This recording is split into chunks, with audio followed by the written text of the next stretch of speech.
நடந்ததை மறந்து விடு.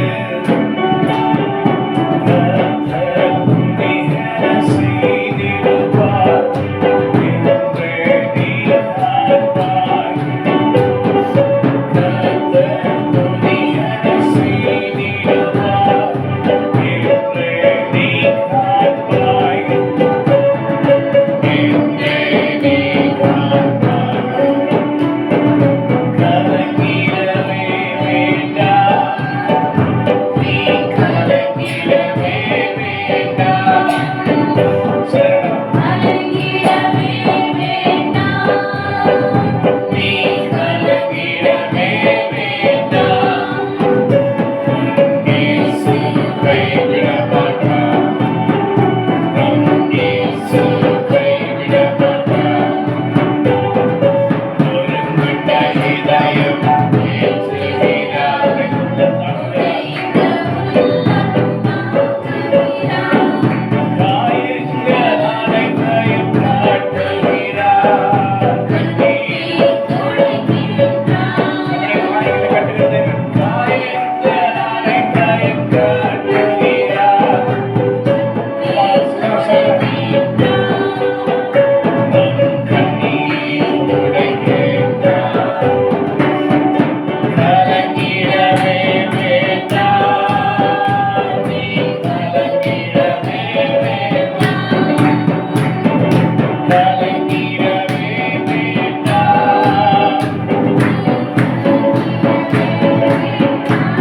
நம்ம இயேசு கைவிட மாட்டார். இயேசு கைவிட மாட்டார். நம் இயேசு கைவிட மாட்டார். ஹல்லேலூயா. ஆண்டவரை தேடுதலுக்கும்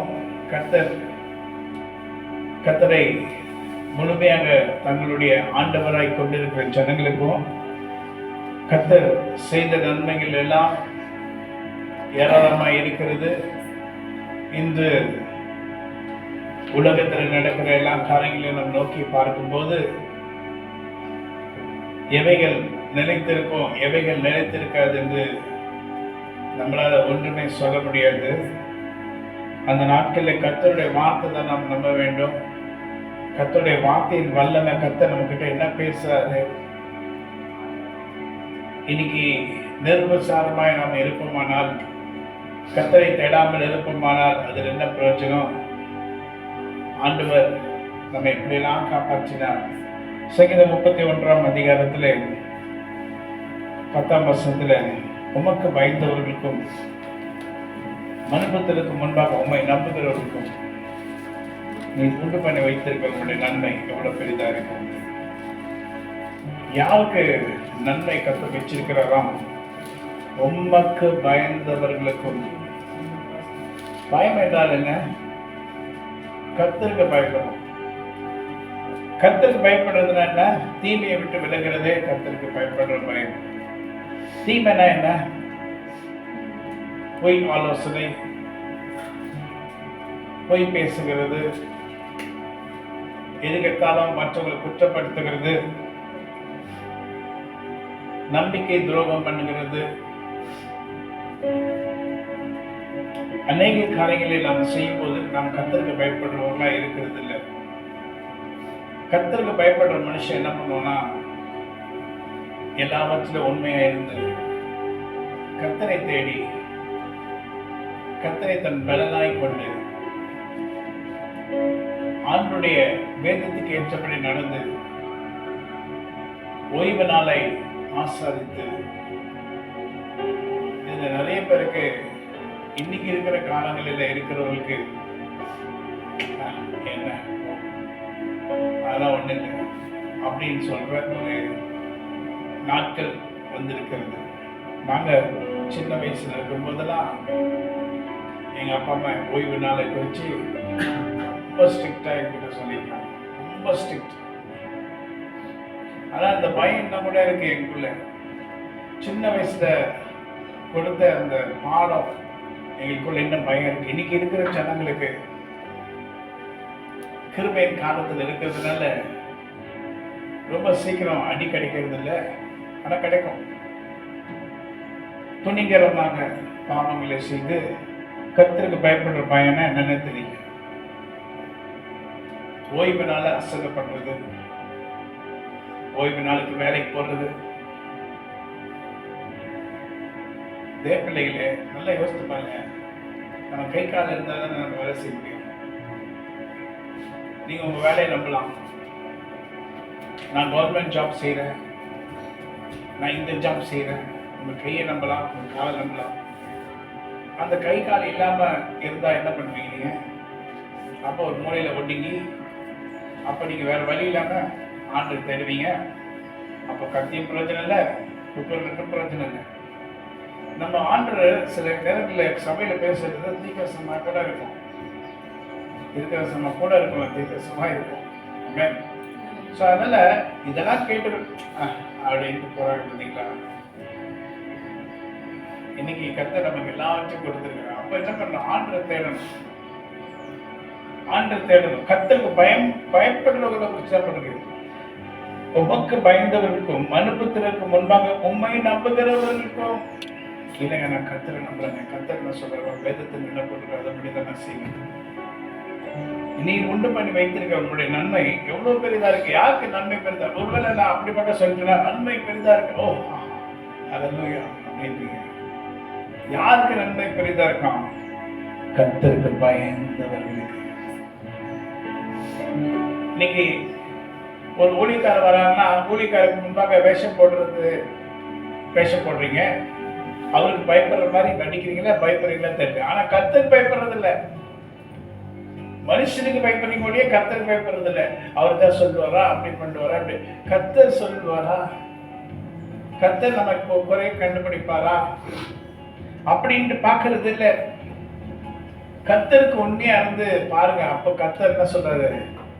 அவர் உண்டு பண்ணி வைத்திருக்கிற நன்மை எவ்வளவு பெரிதா இருக்குது. அவர் தமக்கு பயந்து தம்மை நம்பும் எங்களுக்கு நீ சேர்த்து வைத்த நன்மைகளோ எவ்வளவு பெரியது. தமக்கு பயந்து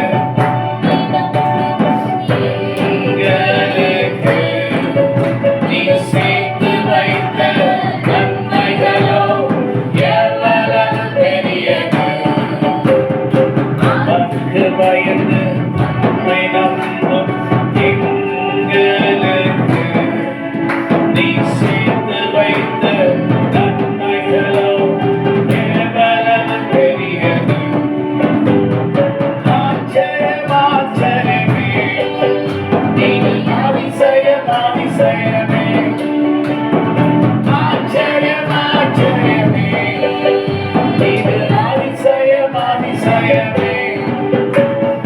ஆராய்ந்து முடியா பெரிய காரியம் எங்களுக்கு செய்கின்றீரே. எண்ணி முடியாத அதிசயங்களை நீ வார்த்தல் செய்கின்றீரே. ஆராய்ந்து முடியா பெரிய காரியம் எங்களுக்கு செய்கின்றீரே. எண்ணி முடியாத அதிசயங்களை நீ வார்த்தை செய்கின்றீரே. நம்முடைய வாழ்க்கையில ஒரு பிரச்சனை வருதுன்னா, அந்த பிரச்சனை ஏன் வந்துச்சு, எதனால வந்துச்சு, எதனால நம்ம மேற்கொள்ளுகிறது என்று கொஞ்சம் ஆராய்ந்து பார்க்கணும். எல்லாத்துலேயும் பார்த்தீங்கன்னா நம்ம தான் அதுக்கு ரீசனாக இருக்கும், நம்ம தான் அதுக்கு மூல காரணமாக இருக்கும்.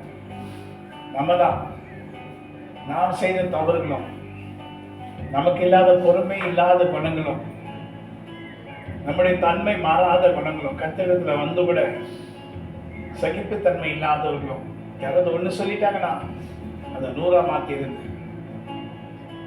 யார் என்ன சொன்னாலும் என் தேவன் என் பட்சத்தில் இருக்கிறார், நான் அசைக்கப்படுவதில்லை என்று மனசுக்குள்ள சொல்லிக்கொண்டு போகிற மனுஷிதான் என்றென்றைக்கும் நிலைத்திருக்க முடியும். எந்த ஒரு காரியத்திலும் இன்னைக்கு பொறுமையில்லை, சாந்தல்ல, அன்பில்லை, ஆவின் கனிகள்ல ஒன்று கூட கிடையாது. ஓ நான் அப்படி செய்யறேன், இப்படி செய்யறேன், ஒளிய செய்யறேன், அது செய்யறேன், இது செய்யறேன், நடிச்சுட்டு காலங்களை தள்ளிட்டு ஓட்டிக்கிட்டு சபையில் இருக்க கிருபையினால இன்னைக்கு உயிரோடு இருந்துட்டு, சபையில கர்த்தர் அனுப்புகிற கிருபையினாலும் துதியினாலும் உயிரோடு கூட இருந்துட்டு கத்தரை தேடாம, கத்தருக்கு பயப்படாம, ஆ அப்படிதான் சொல்லுவார் அவரு. நம்ம செய்யறது செஞ்சுட்டே இருக்கோம். ஒரு நாள்ல ஒரு நாள் சடுதில எப்படி போட்டு பைபிள சடுதில ஆபத்து வரும், சண்டெல்லாம் வரும், சொல்லிட்டு வராது, கதவை தட்டிட்டு வராது. அப்போ ஐயோன்னு கத்தறினா என்ன பண்ண முடியும்? மாஸ்டர் இப்படிதான் பேசணும், பாஸ்டர்கள் இப்படிதான் பேசணும் சபையில. எல்லாருக்கும் தான் இந்த செய்தி. தேவ பிள்ளைகளே, கத்தரை தேடுங்க, கத்தருக்கு பயந்தவர்களா இருங்க. அவர் சேர்த்து வைத்திருக்க நன்மைகள் எவ்வளவு பெருசு. இதெல்லாம் ஒண்ணுமே உங்களுக்கு கிடைக்கல. இன்னும் ஏன் கிடைக்கல? ஏன் தெரியுமா? பயப்படுற பயம் இல்லை. உமக்கு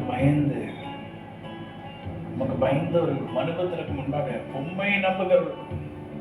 மனுஷன் 1000 சொல்லுவான், இந்த மாதிரி இவங்க இல்லையா அவங்க இல்லையா, அவங்களெல்லாம் கண்டுக்கூடாது. மனுஷனுக்கு முன்பாக உண்மை நம்புகிறவர்களுக்கும் நீர் உண்டு பண்ணி வைத்திருக்கிற உடைய நன்மை எவ்வளவு பெரியதா இருக்கிறது. So great, hallelujah. எவ்வளோ பெரிய நன்மைகளை கர்த்தர் நமக்காக வைத்திருக்கிறார். ஹல்லேலூயா. பாருங்க, அவனை என்ன பண்ணுவார்னா 21 வருஷம் கர்த்தர் அரணான நகரத்தில் எனக்கு தமது கிருபையை அதிசயமாய் விளங்க பண்ணுவார். கர்த்தருக்கு பயப்படுற மனுஷருக்கும் மனுபுத்திரருக்கு முன்பாக அவரை நம்புகிற மனுஷருக்கும் அரணான நகரத்தில் அவர் நமக்கு கிருபையை அதிசயமாய் விளங்க பண்ணுவார்.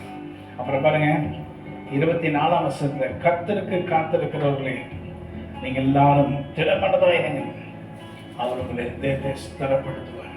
நீங்க என்ன எதிர்பார்க்கிறீங்களோ அந்த காரியத்தை கர்த்தர் உங்களுக்கு செய்து முடிப்பார். நிச்சயமா அது உங்களுக்கு கிடைக்கும், நிச்சயமா அது உங்களுக்கு கொடுக்கப்படும். அது ஒன்று கூட குறைப்படாது. ஆனா நீங்க செய்ய வேண்டிய ஒரே காரியம் கர்த்தருக்கு பயப்படணும். மனுஷருக்கு முன்பாக கர்த்தரை முக்கியத்தை கொடுத்து சாட்சியா இருந்து, கிறிஸ்தவர்களா இருக்கிற இவர்களே இப்படி பண்றாங்களே. நிறைய பேர் வேலைக்கு போகும்போது, வேலையில ஞாயிற்றுக்கிழமை லீவ் கேட்கும் போது அவங்க சொல்லுவாங்க, ஏன்ப்பா லீவ் கேட்கிறாங்க? அவங்களுக்கு கூட தான் கிறிஸ்டின்னு, அவங்களும் பிறந்ததுலேருந்து கிறிஸ்டின், அவங்களாம் வரலையா? அவங்க வருவாங்க, ஆனால் நான் வரக்கூடாது. எனக்கு கர்த்தர் எனக்கு சொல்லியிருக்காரு, கர்த்தரை தான் நான் தேடணும், அவரை நான் நோக்கி பார்க்கணும். கொஞ்ச நேரம் ஆராதனையில் இருந்தாலும் இந்த நாட்கள் முழுதும் நான் சமூகத்தில் இருந்து வேற யார் வீட்டுக்கு போய் ஊர் சுத்தாம ஜாக்கிரதை. ஊர் சுத்தவர்களுடைய கதியை நான் சின்ன வயசுல பார்த்துருக்கேன். ஊர் சுத்துவாங்க தெரியுமா? சொந்தக்காரங்க வீட்டை போய் சாப்பிட்டுட்டு ஜாலியா இருப்பாங்க. பார்த்தீங்கன்னா சொல்லுங்க, ஆக்சிடென்ட்ஸ்ல சாகிறத கண்ணுக்கு முன்னாடி பார்த்துருக்கேன். குடும்பமா அழிஞ்சு போகிறத பார்த்துருக்கேன். ஓய்வு நாள், கர்த்தருடைய நாள், சபை ஆராதனை கொஞ்ச நேரம் இருந்தாலும் அதுல இருந்துட்டு வீட்டுல போய் நீங்க சந்தோஷமா இருங்க, குடும்பமா சந்தோஷமா இருங்க. அன்னைக்கு போயிட்டு அவங்கள பார்க்கறது இவங்கள பார்க்கறது பண்ணீங்கன்னா உங்களுடைய அத்தனை ஆசீர்வாதம், அத்தனை கிருபை காலையில கிடைச்சது பார்த்தீங்கன்னா சபையில அவ்வளவு தேர்ந்துருவீங்க. அவ்வளவு போயிடும் உங்களை விட்டு, ஒன்று கூட நிக்காது. அந்த வீட்டு அவங்க கோச்சிங்கன்னா பரவாயில்ல. பாருங்க, இதில் போட்டுக்கிற பாருங்க, மண்டபத்திற்கு முன்பாக உண்மை நம்புகிறவர்கள். இவங்க வரமாட்டாங்க நம்ம என்ன கூப்பிட்டாலும் அப்படின்னு அவங்க சொல்லணும். ஏன்னா இன்னைக்கு ஓய்வு நாள், அவங்க கர்த்தருடைய நாளை பரிசுத்த நாளா எண்ணுவார் என்று அவங்களுக்கு சொல்லணும். அவங்க வாயில சொல்லி என்ன பண்ணணும்? உங்களுக்கு கூப்பிடப்படாது. தேவ பிள்ளைகளே, இன்னைக்கு உலகத்தின் பார்வையில நாம் கெட்டவர்களா இருந்தா கூட பரவாயில்ல, கர்த்தருடைய பார்வையில நாம் பாக்கியப்படுவர்களா இருக்க வேண்டும். உலகம் 1000 சொல்லும், 1000 திட்டம், 1000 பேசும். ஜாக்கிரதை. நீங்க செய்ய வேண்டிய காரியங்கள் ஜாக்கிரதையா இருங்க. நான் ஜாக்கிரதையை குறித்து சொல்றேன், எச்சரிக்கையா இருங்க. பாருங்க, உங்களுக்கு அவர் சேர்த்து வைத்திருக்க நன்மை எவ்வளவு பெருசா இருக்கான், எவ்வளவு பெருசா இருக்கான். ஞாயிற்றுக்கிழமை ஓய்வு நாள் கர்த்தரை நோக்கி பாருங்க. நிச்சயமாய் கர்த்தர் உங்களுக்கு எல்லாவற்றிலும் ஆசீர்வாதத்தை விடுதலை கட்டளையிட வல்லவராக இருக்கிறார். ஒன்று கூட குறைபட்டு போவதில்லை. ஹல்லேலூயா. அதனால தேவ பிள்ளைகளா இருக்கிற நீங்க கர்த்தரை கீழ்ப்படிங்க. ஆண்டவர் என்ன சொல்றாரோ அதெல்லாம் செய்யுங்க. கர்த்தரை கீழ்ப்படிங்க. நிச்சயமா கர்த்தர் உங்களுடைய எல்லா காரியங்களையும் ஆசீர்வதிப்பார். ஒன்றத்திலே நீங்க குறைபட்டு போவதில்லை. ஆமென். எழுந்திருப்போமா, கர்த்தர் கொடுக்கிறேன். ஹல்லேலூயா. தெய்வம் ஆலோசனைகள் எனக்கு அருமையானவைகள்.